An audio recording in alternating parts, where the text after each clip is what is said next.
የአባይ ሸለቆ ማህፀን ታላቁ ታሪካዊ ስፍራ ነው። በእነዚህ ኮረብታዎች ግርጌ ስር ያረፈችን የዘመን አሻራ ጉድበይ ከሚያስብል የታሪኳ መጠሪያ ጋር ልንዳስሳት ወደናል። የጥንታዊቷ ኢትዮጵያ ስልጣኔ መገለጫነት ገዝፎ ከሚታይበት የጎጃም ምድር እምነትና ባህልን ከፍ ባደረገው ማህበረሰብ ውስጥ ያለውን መንፈሳዊ ህይወት እንገልጸው ዘንድ ጥቂት ደቂቃዎችን አብረን እንቆያለን። የቀደምት ጎጃም አውራጃ ማዕከል ከሆነችው ደብረ ማርቆስ የሚነሳው የዝግጅት ክፍል በደብረ ኤልያስ ወረዳ በደጅባ ቀበሌ ልዩ ስሙ ጉድበይ አባይ ሸለቆ ተብሎ በሚጠራው በረሃ ውስጥ የሚገኝን ታሪክ ለመሰነድ በአገሬው ቅጥቅጥ መኪና እየገሰገሰ ነው። የጎጃም ምድር በጉያው ካኖራቸው የእኛነት መገለጫዎች አንዱ ሆነው ወደዚህ ስፍራ ማቅናት ላሰበ ሰው ከዞኑ ደብረ ማርቆስ 42 ኪሎ ሜትር ርቀት ላይ ከአዲስ አበባ 346 ኪሎ ሜትር ላይ የምትገኘው ደብረ ኤልያስ ከተማ ወደ ገዳሙ ለመሄድ አመቹ ስፍራ ናት።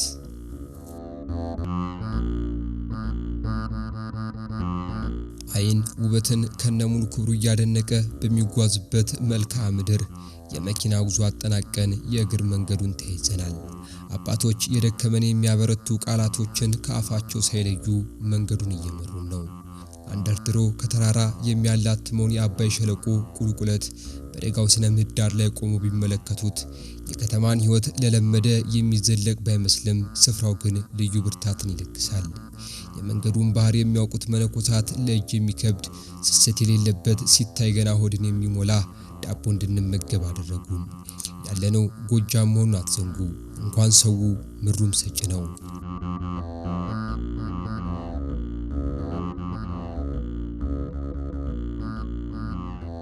ጉድበይ የሚለውን ስያሜ ሊያገኝ የቻለው ይቦታ ሲታይ ዙሪያውን በተራራዎች የተከበበ መሆኑ በተፈጥሮ ድንጋይ አስደናቂና አስገራሚ እንደ መሰላል ያለ መውጫና መውረጃ ያለበት ጠባብ አስቸጋሪ በመሆኗ ሹልቴ ከምትባለው ከዚህ ተራራ ከማርከሟና ከተራራው አጽናት የተነሳ ወይናት የሚለውን መጠሪያ ያዘውን አቀበት አጠናቀው ገዳሙ ካለበት ቦታ ሲደርሱ ያ ሁሉ ተራራና ድካም አልፎ ደልዳላ ቦታ በመሆኑ ልቦናን ደስ ስለሚያሰኝ ጉድበይ በረሃ የሚለውን ስያሜ አግኝቷል። ጉድበይ ማለት ትርጓሜውም ተገረሚ ተደነቂ እንደማለት ነው። የታሪካችን መዳረሻ ይሄው ጉድ ያስባለው የምዕራፈ ብፁዓን የዓለም ቤዛ አቡነ ተክለ ሃይማኖት አንድነት ገዳም ነው።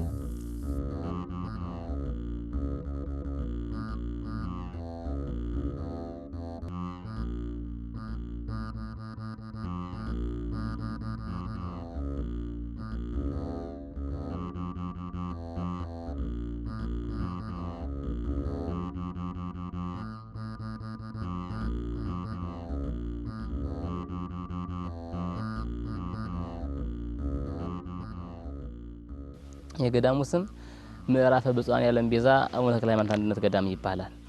ይህ ቦታ ገዳሙ ከመመስረቱ አስቀድሞ አባቶቻችን እንደነበሩበት የሚነገር ትውፊት አለ።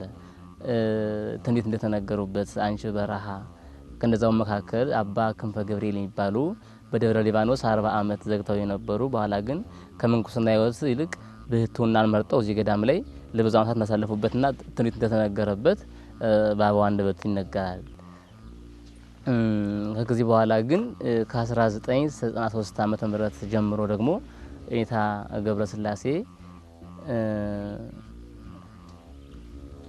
በመጀመሪያ አባጨው ገዳም 10 ዓመት አውዳጋ እስጢፋኖስ 10 ዓመትና በሌሎች ገዳማትም ሲዘዋወሩ ከቆዩ በኋላ በእግዚአብሔር መልካም ፈቃድ ወደዚህ መጣዋል።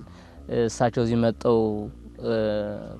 መጣው ያሳለፉትን ህይወት በሙሉ ለመናገር እሳቸው ምንም ቢሸመግሉ በህይወት እስካሉ ድረስ እንዲቀርጾ ሚዲያ ጋር ለማቅረብ ቤተክርስቲያን ስለማትፈቅ እንቅጩን ለመናገር ትንሽ ያስቸግራል፣ ጊዜም ይፈልጋል ማለት ፈልጌ ነው። ምክንያቱም አንድ ሰው በህይወት ያለ የደረሰበት መልካም ሰራምና ያላሳለፈው መከራ ሊነገር ስለማይገባ ማለት ነው። ቦታው እንደ ቦታው ግን ያሳለፈው መከራ አለ። አባ ክንፈ ገብርኤል የሚባሉ አባት እሳቸው ይሄ ቦታ እንዲህ በረሃ ሆኖ አይቀርም፣ የሰው ልጅ መናኸሪያ ይሆናል፣ አንበሳ፣ ነብር፣ ድኩላ፣ አጋዘ ሌሎችም የሚርመሰመሱ አውሬዎች እዚህ አይቀመጡም። ኋላ ምድረ በዳ የነበረው ቤተክርስቲያን ይተከልበታል፣ ገዳም ይሆናል የሚል ትንቢት ስለነበረው ሰውየው ይህን ምክንያት አድርገው መነኩሴ ሲፈልጉ ነበር እና እሳቸው እዚህ ገነተ ቅዱሳን የነበሩት የእንታ ገብረ ስላሴ የሚባሉ ገነተ ቅዱሳን አባት አሉ። እሳቸው ቤተሰብ እስካሁን ድረስ ይፈልጉልኝ መነኩሴ ብለዋቸው ሲፈልጉ ያው አላገኙላቸውም። እኛም አንድ አባት መጣው ነበር። እኛ አባት ደግሞ ለጊዜው ተገንተዋል። እሺ ብለው መጣዋል። ሲመጡ በራውን ሲያዩት ይሄ ጨንጓራ በሽታ አለብኝ አይሆንልኝ ብለው ጥለው ተደዋል። በመካከል እኔ ቦታ በመፈልግበት ሰዓት እዚያ ቦታ አልኩኝ። ሰውተረ ሌላ ቦታ ተሚሄዱ በዚህ ቦታ ላይ እንዲህ ያለ ቦታ አለ እና እንዲያውም ብቻዎትን ተሚደክሙ እዚህ ሰውየው እንዲያውም ይረዶታል፣ ራሳቸው ፈላጊ ስለሆኑ ይረዶታል ምናምን አሉ። ያው ብዙ ነው ነገሩ ከሳቸው ጋር የተነጋገርነው። ከዚያ መጥቼ በጥቅምት 1 ቀን ኤልያስ ገባን፣ በጥቅምት 2 ቀን እዚህ ገባን። የገዳሙ መነኮሳት እንደ ሰዓት የሚፋጀው የአባይ ሸለቆ የበረሃው በቅ የክርስቶስን መንገድ እንዳይከተሉ ከማድረግ አላስቀራቸውም። በባታቸው ደጃፍ የሚታዩ እናቶች ጽናት ስፍራው ቀደምት ለመሆኑ ምስክር ነው። በረሃውን ወደ አረንጓዴ ገነት የቀየሩ አባቶች ደግሞ ይህን ዓለም ብቻ ሳይሆን የጠላትን ሽንገላ የሚሰሙበት አጋጣሚ እንደሌላቸው መረዳት ያስችላል። አስቀድሞ ይህ ቦታ ለብዙ ዘመናት ምድረበዳ በመሆኑ የዱር እንስሳትና አራዊት ማለትም አንበሳ፣ ነብር፣ ዘንዶ፣ ጎሽ የመሳሰሉት መፈንጫ የነበረ ቢሆንም በገዳሙ መስራች በኔታ ቆሞስ አባ ገብረ ስላሴ ገብረ ኢየሱስ አካሉ አንድነት ገዳም ከመሆኑ አስቀድሞ በበረሃ ውስጥ የሚኖሩ ስውራን አባቶች የዱር እንስሳትን ወደ በረሃ ወርደው ለሚያድኑ ለአንዳንድ ሰዎች የቦታ ገዳም እንደሚሆን ትንቢት ይናገሩ እንደነበረ የስፍራው ታሪክ ያስረዳል። ጫካ ነው፣ ቅጠል ነው፣ አልደረቀም፣ ገና እሳት አልነካውም። ዝም የጣና ማምራች ብቻ ነው እንጂ ያለ ያን ጊዜ ሰው ምናምን እንደዚህ እንዳሁኑ ሰሊጥ ምናምን አስመራ በቆሎ የሚዘራ የለም። ያን ጊዜ ይመጣውም አዳይ ነው። አዳኙም በዚያው ሸጥለጭት ነው እንጂ አጋዞን ነው የሚፈልግ ሌላ የለም። ሰው የሚባል ነገር የለበትም ያን ጊዜ። ስለዚህ ቦታውን አየሁት። መንገዱን የጣናው መንገድ የሚያመርቱበት ብቻ ነው እንጂ በዚህ እንደዚህ የሚያንቀሳቅስ አይደለም። የጅንጀሮ መንገድ እንጂ ሰው መንገድ የሚባል ነገር አይታወቅም። ያን ጊዜ አየነ ጥቅምት ቆየሁኝ 1 ሳምንት ያህል እዚህ 1 ሱባኤ እዚህ ቆየሁና ተመልሼ እዚያ ከነበርኩበት ቦታውን ካልኋችሁ ገነተ ቅዱሳን ሄጄ ጥቂት ቆየሁ። ልክ ታኅሳስ 15 ቀን ወደዚህ መጣሁ ተመልሼ።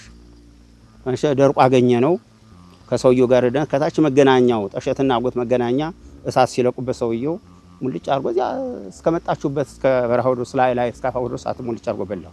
የሚያቆራርጠው የለም ነበርና ከዚያ አሁን ማንጎ ተተከለበት ላይ አሁን ታዩታላችሁ ነገር እዚያ ላይ ቤት ተሰርታ ነበረ። ያሽ ቤት የኔ ናት። ከዚያሽ ላይ የአንድ 5 ዓመት ከመንፈቅ ያህል እዚያሽ ቦታ አው ተቀምጬበታለሁ እና ከዚያ ማንጎቹ ምናምን እሱ ያው በአመቱ ያው ተከል ማንጎች አሁን ፍሬ እየሰጡ ናቸው። ከዚያ በኋላ ግን ቤተክርስቲያን የተጀመረ ከ98 እስከ 2000 ድረስ ነው ቤተክርስቲያን ያው ተሰርቶ ቆየተሯል። ትናተ አላለም ሰውየው አባለማጅ ነው እንጂ ሌላ የሚረዳ የለም። ሰራተኞችን ይዞ አባለማጅ ሀይቸኖችን የእንጨቷን ቤተክርስቲያን የሰራት ነበር። ያን ጊዜ መናኝም ባል ምናምን የለም። ያው ነው ብቻ ነኝ እና አባለማጅ ሰራተኛ ብቻ ነው ያለው። ያችን እንጨት ቤተክርስቲያን ሰራናት። ስታምር ልሱና በደንበኛ ነበረች። ግን ከቦታው ላይ ምስጥ ስላለ ምስጡ አፈራርሶ እንዳልነበር አረጋት። ብሎም ጣራውን ወጥቶ ቤተክርስቲያኗን አውራጅ አልባና ማገር አልባ ባዶን አስቀረ። የመጀመሪያ ስሙ ገዳሙ ሳይመሰረት ማለት ነው ጉድበይ አባይ ሸለቆ እየተባለ ይጠራ ነበር። ይህ ቦታ ያለ ነበር ገዳሙ ያለበት ማለት ነው። ከዚያ በኋላ ግን ገዳሙ በወቅቱ የምስራቅ ጎጃም ሀገረ ስብከት የነበሩት አሁን በምዕራብ ጎጃም ያሉት ብፁዕ አቡነ ዘካርያስ ነበሩ። እነሱም ቤተክርስቲያን አባታችን የው 5 ዓመት ከመንፈቅ ከቆዩ በኋላ አርዴቶቹ መናንያን ዓለም ሲመጡ ሲሰባሰቡ ቤተክርስቲያን ለመስራት አስበው ብፁዕ አባታችን ላይ ጠይቀዋል ፈቃድ። ማናቸው እነሱም ብፁዕ አቡነ ዘካርያስ ማለት ነው። የዛኔ ሲጠይቁ ፈቃዳቸውን መልካም ፈቃዳኝነት ተሰጥቷል። የዛለት ጽላቱንም አመጣው ቤተክርስቲያን ተሰራ በኋላ አስገብቷል። ስሙንም ምዕራፈ ብፁዓን የዓለም ቤዛ አቡነ ተክለ ሃይማኖት ብለው ያወጡለት አቡነ ዘካርያስ ናቸው። ምዕራፈ ብፁዓን ያለው ትርጓሚው ደግሞ ምዕራፍ ያለው የግዕዝ ቃል ሲሆን አይረፈ አረፈ የሚል ቃል ይገኝለታል። ብፁዓን ያለው ደግሞ በጽሐተ ሳለ የሚለው የግዕዝ ቃል ነው። ብፁዓን ለተሃድገ ሎሙ ኃጢአቶሙ ይላል በምስክር ደግ ሆነ ከበረ ይላል እና ይህ ሲተረጎም በአንድ ሲያዝ ምዕራፈ ብፁዓን የዓለም ቤዛ ማለት ምዕራፈ ብፁዓን ሲል የዚህ ትርጓሜ ምን ይሆናል? ደግ የሆኑ በክርስቶስ ደም የከበሩ የእግዚአብሔርን ቃል የሚሰሙ የነዚህ ማረፊያ ተብሎ ይተረጎማል ማለት ነው። የቦታውን የስልጣኔ ቀደምትነትና የታሪክ ባለቤትነትን ሊያስረዱ ከሚችሉ ማስረጃዎች መካከል በገዳሙ የሚታዩት እነዚህ በቀጭኑ የተፈለፈሉ። እሺ አሁን እዚህ ጋር ደግሞ የምንገኘው መስቀለ ክርስቶስ ቤተክርስቲያን አካባቢ ነው ማለት ነው። ይኸው መስቀለ ክርስቶስ እንደምታዩት ዙሪያውን በተራራ የተከበበ ነው። እዚሁ ቤተክርስቲያኑ አካባቢ ደግሞ የገዳሙ መፈር ቤት ነው። መፈር ቤት የሚባለው የተለያየ ሙያ ያለው በየገዳሙ አንደኛው መፈር ቤት ለምን ያገለግላል? መናንያን ሲገቡ ስጋቸውን የሚያደክሙበት በአባቶች በመታዘዝ ትዕግስታቸውን የሚፈተኑበትና ለክብር የሚቀበሉበት ቦታ መፈር ቤት ሲባል፣ በአንድ በኩል ደግሞ አባቶች ደግሞ ዳዊት እርድና ሰርተው ስጋቸውን እራሳቸው ካስገዙ በኋላ በጸሎት ብቻ እግዚአብሔርን ተወሰነ የሚያገለግሉበት ቦታ ነውና ይሄኛው መስቀለ ክርስቶስ ደግሞ እኛ ጋር ባለው ምንድነው እዚህ ጋር ገዳሙ መፈር ቤት ሆኖ ለምን ያገለግል ከተባለ የሚያገለግልበት መንገዱ ብዙ አባቶች እዚህ ያሉት እናቶችና አባቶችም ዳዊት የሚደግሙ ናቸው ማለት ነው። ካርድና አለፍ ያሉ ናቸው እና ቤተክርስቲያኑ ስናየው በዋሻዎች በተራራዎች የተከበበ ነው። እልፍ ብለን ዋሻዎች እናገኛለን። እዚህ ግን ጥንት አባቶች በተለያዩ ቅዱሳን መካናት እንደሚገኙት እንደ ጣና ቂርቆስ ያሉ ጥንት አባቶች እንግዲህ ቀለም የሚጠብጡበት የተለያዩ ነገሮችን የሚወቅጡበትና የሚያደቁበት የድንጋይ ሙቀጫ ማለት ነው። እዚህ ጋር የምናየው እልፍ ብለን ደግሞ ገበጣ ባለፍሬ ተዘጋጅቶ እናገኛለን። ወደዚህ አሁን ስንሄድ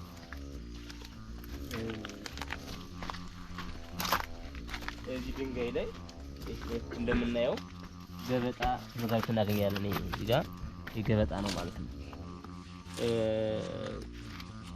ሳለማራቱ ገዳማት ቅዱስ ጣና ቂርቆስ አካባቢ በእንዳለቶች ጋር እንደ አይነት ቅርጽ ይገኛል ማለት ነው። የገዳሙ መነኮሳት ፀሐይ ወቅት ጠብቃ በምትወጣበት ተናፋቂ ምድር በፀሐይ ማገልገል ምትክ የለውም ብለው አምነዋል። የአባይ ወንዝ ገዳሙን አቋርጦ በሚያልፍበት በዚህ ታሪካዊ ስፍራ የሚነገረው ታሪክ ከወንዙ መልስ የሚተረክ ነው። እርጥበት የማይለያቸው ኮረብታዎች ውሃ አርግዘው ምንጭ ይሰጣሉ። የቦታውን ቅድስና ማደሪያቸው ያደረጉ መነኮሳት ዛሬ ላይ በገዳሙ በስተው ሲታይ ስፍራው ትላንት የዱር አውሬ ያደረበት አይመስልም። ከኔ በኋላ የመጡት ያው ብዙ እናቶችም አባቶችም ተሰባስበው ነበር። ቢያንስ እስከ 5 እስከ 4 እስከ 10 ድረስ ደርሰዋል። እንደዚህ ወጣ ገባ እያሉ ብዙ መነኮሳት ተሰብስበዋል። በዚያን ጊዜ በወቅቱ መነኮሳቱ መናንያኑ አባቶችም እናቶችም ይሄው ወደ 290 ወደ 200ም ከ200ም ይዘልበትም አለ። ቋሚዎች ግን ያው 190 ምናምን ቢሆኑ ቋሚዎች የሚሄደው ወጣ ገባ የሚለው ከዚያም በላይ ወደ 300ም ይደርሳል። ወጣ ገባ የሚለው ቋሚዎች ግን ተቀማጮች ግን ወደ ይሄን ያህል ይሆናል። በቃለ ሜዳን በትምህርት በአባቶቻችን ትምህርት አካባቢው እንደምታውቁት በአካባቢው ያሉ ሰው ማህበረሰቦች ሃይማኖታቸው ኦርቶዶክሶች ናቸው። ገዳሙም ታሪኩ የቅርብ ጊዜ ታሪክ ነው ያለው። በደቀ መዛሙርትና አፍርቶ አስተምሮ አውጥቶ የወደፊት ዓላማን እንጂ ያለው እስካሁን አስተምሮ ዓለም ላይ የወጡ የሉም። እዚህ ያሉት ካህናት መነኮሳት ግን ሁሉም በሚባል ደረጃ እዚሁ ተምሮ የወጡ ናቸው። እዚህ ያሉት ካህናት ዲያቆናት ማለት ነው።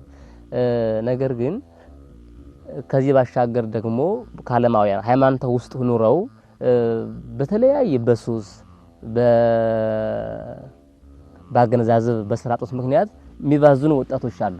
እነሱ መጣው በሳይኮሎጂ ግንባታ እጅግ ሱሱን ትተው ያለፉበትን ዘመን ረግመው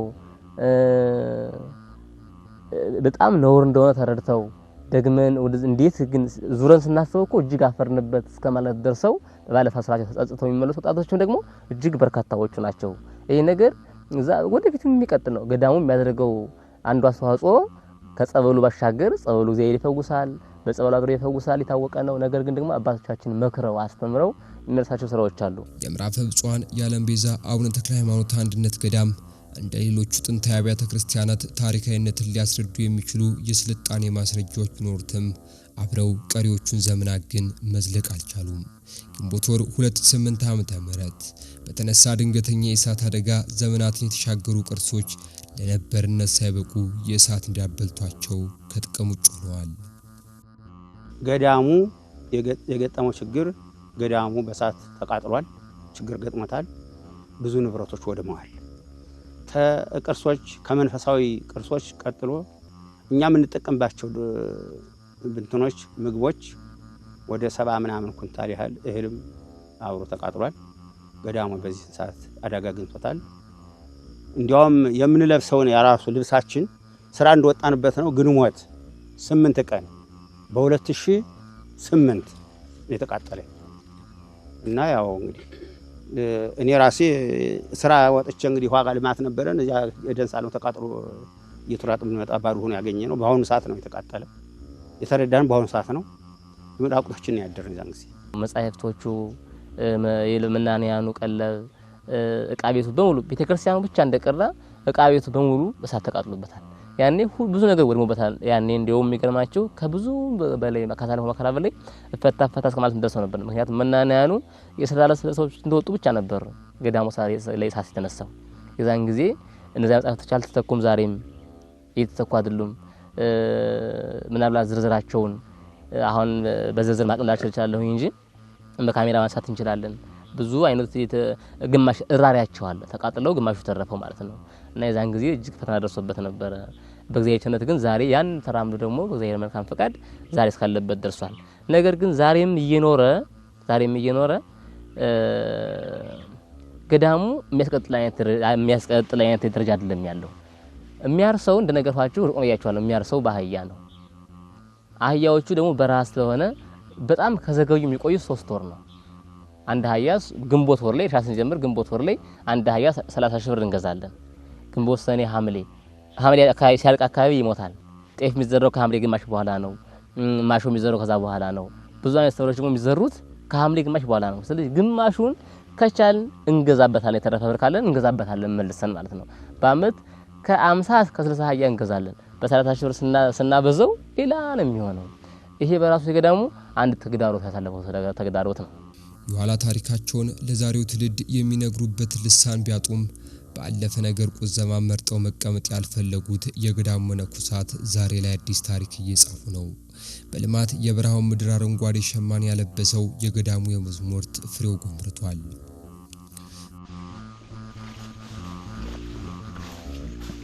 መስኖን ማዕከል ባደረገው የልማት ዘይቤ ከአናናስ እስከ ሎሚ፣ ከሎሚ እስከ ሸንኮራ፣ ከሸንኮራ እስከ ማንጎ፣ ከማንጎ እስከ ንብ እርባታ ድረስ ዘልቋል።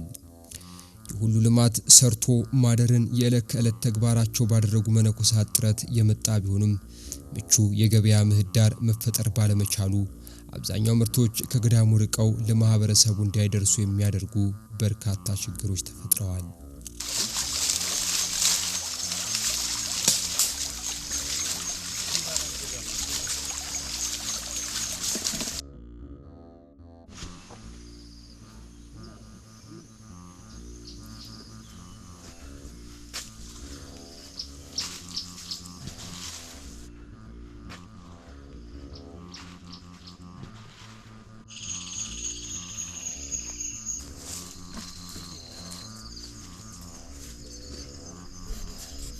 ለሸማ የተዘረጋችው ይቺ መቅደስ ከሚታየው አካላዊ መጠኗ በላይ ታሪኳ ይሰፋል።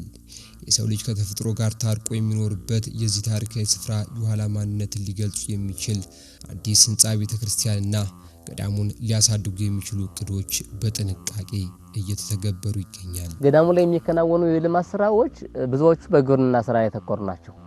ምክንያቱም ቦታው በውሃ የተከበበ ስለሆነ ገዳሙም ተሰጥቶታው እንደዛ ስለሚመስል አባቶቻችን የሚሰሩት ግብርና ልማት ላይ ነው። እነሱም ያለሙ ያሉት ምንድነው ሙዝ ከ11 ሄክታር በላይ፣ ብርቱካን 2 ሄክታር፣ ማንጎ 25 ሄክታር፣ አገዳ 6 ሄክታር፣ አናናስ 1 ሄክታር፣ ቴምር፣ ወይን፣ ትርንጎ፣ አቮካዶ የመሳሰሉትን ልማቶችን እያለሙ ናቸው ያሉት። እንደዚህ አይነት ልማቶችን አልምተው ለሀገር አስተዋጽኦ ለማድረግና ማህበረሰቡን ተጠቃሚ ለማድረግ አባቶቻችን ተግተው ይሰራሉ።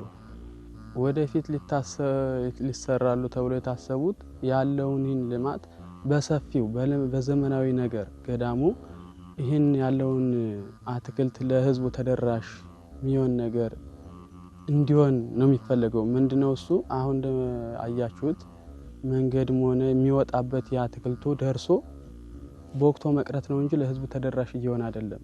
ይሄ ምንድነው ያለው የገዳሙ የአቅም ችግር፣ የማውጫው መኪና አለመኖር፣ በአህያ የ7 ሰዓት መንገድ ሄዶ ለምሳሌ አሁን ጭነት የሚጭን ለሊት 6 ሰዓት ጭነው 1 ሰዓት ተጧቱ 1 ሰዓት ነው የሚወጣው የ7 ሰዓት መንገድ ተጉዘው ማለት ነው።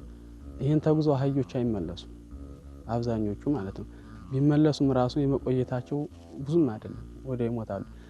ለዚህ ተሽከርካሪ ቢገኝና ለህዝቡ ተደራሽ ቢሆን ገዳሙ ደግሞ ያን በመሸጥ ደህና ኢኮኖሚ ሲያገኝ በዘመናዊ ነገር ልማቱን ቢያለማ ብለን እናስባለን። ያለማል፣ ለህዝቡም ተደራሽ ይሆናል። ገዳሙ ለራሱ ተርፎ ሌላ አጥቢያ ቤተክርስቲያን ይረዳል ብለን እናስባለን። በአባይ ሸለቆ የሚደረገው የልማት አብዮት እኛ ከነገርናችሁም ካሳየናችሁም በላይ ይሰፋል። ነገን የተሻለ ለማድረግ የሚደረገው የመነኮሳቱ ብርታትና ጽናት ተስፋ ሰጪ ነው። ተራርቀው በተሰሩ ጎጆዎች አንድነት ማዕከል ያደረገ ስራ በተግባር በዚህ ገዳም ይሰራል። ወደፊት ሊከናወኑ የተፈለጉ ስራዎች ብዙ ናቸው። ከብዙዎቹ ጥቂቶቹን ግን ገዳሙን ካወጣቸው ቅዶች አንፃር ትንሾቹን አቀርባለሁኝ። ምንድነው መጀመሪያ ቤተክርስቲያን ነው። ቤተክርስቲያኑ እንደነገርኳችሁ በእንጨት በመንገድ ስለራቀው በእንጨት ይሰራ ነበር። ያኛውን አሁን በግንባታ እየሰራን ነው። ነገር ግን ይሄ በመስራት ላይ ያለ ነው። ቀጣዩ ይሄ ነገርኳችሁ አባታችን የነገሩት እናንተ የሚያያችሁት አትክልት ይሄን ያክል ልማት ይልባ እንጂ እዚሁ ነው ፈሶ የሚቀረው። ምክንያቱም ማጓዣ የለንም። ምንጭ ነው በአህያዎች ነው። አህያዎቹ ቢጫንም እንኳን የተወሰነው ፐርሰንት ቢጫንም እንኳን መንገድ ላይ በአህያ ሲጫን ይበላሻል። ግማሽ ነው ከተማ የሚደርሰው።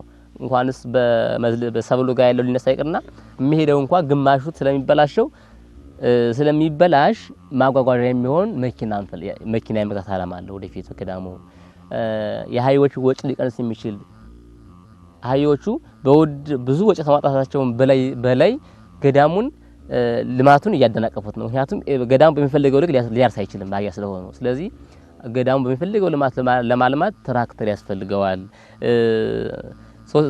ሶስተኛ ትራክተር፣ ሶስተኛ የመነኮሳቱን በዓት ከሳር ወደ ቆርቆሮ መቀየር እና የተለያዩ ስራ የሚውሉ ቤቶችን መገንባት ገዳሙ አስቧል።